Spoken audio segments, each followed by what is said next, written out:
In the times after the heavens and land were created, but before man first walked the earth, there was born a goddess named Thea.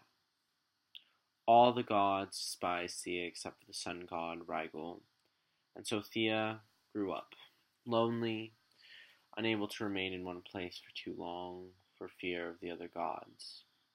One day she was traveling over the seas, walking on the waves, when the school of baths saw her and quickly swam to tell Atlan, the god of the seas and rivers. When he learned this, he sent a sea serpent to kill her, and when the sea serpent went to attack, she spotted him.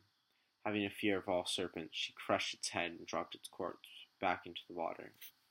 Now this serpent hadn't just been a random serpent, but Garter, one of Atlan's sacred animals. And so when he learned that she had killed it, he was outraged and demanded her head. Atlan climbed upon a whale and sped off to where she was to kill her. And when he got there, he spewed forth from the water with a spear in his hand. Now Rigel saw this from his seat in the heavens, and came down right as Atlan brought his spear down, blocking it with his shield. Rigel told Atlan to calm himself, explaining that he wouldn't let him kill Thea. At this time Doro, the Lord of the Skies, and the one who could see all, realized that the two would battle.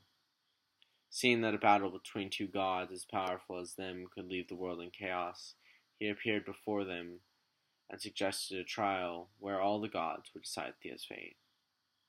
Now the day came where the gods were to gather and to decide Thea's fate, and they all gathered on top of Mount Denali, and they argued there for 5 days and 5 nights, going back and forth over what Thea's punishment should be. Anka, the goddess of life, thought she should be chained somewhere forever and left alone, whereas Nekros, the god of death, thought she should be burnt alive as an offering to Atlan. The goddesses of love, Amo, and hate, Odi, both thought she should be cut to pieces and spread over the world but kept alive. Nora, the goddess of wisdom, was finally the one who managed to convince all the gods that she should have her head crushed, as she did to the serpent, and all the gods agreed, except Rigel, who protested everything but was not able to convince them to pardon her.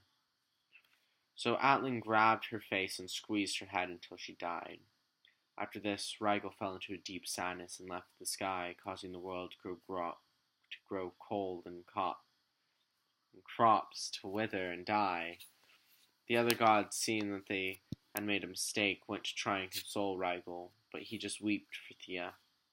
The animals of the earth soon started coming to the gods, complaining about the lack of food and cold. Knowing that if they did not fix this soon, all life they had created would perish, they went down to the dead realm and begged Necro for Thea's soul. After negotiations, they finally managed to obtain her soul and bring it back to Earth. But when she got there, she started to fade without a body to keep her anchored. Seeing her, Rigel became overjoyed, and quickly took a part of himself to form a smaller body for her. And then he took her to the heavens with him. To this day they remain there, circling the earth, following one another until the end of time. And so Thea learned that even when everyone seems to be against you, you will always have a friend.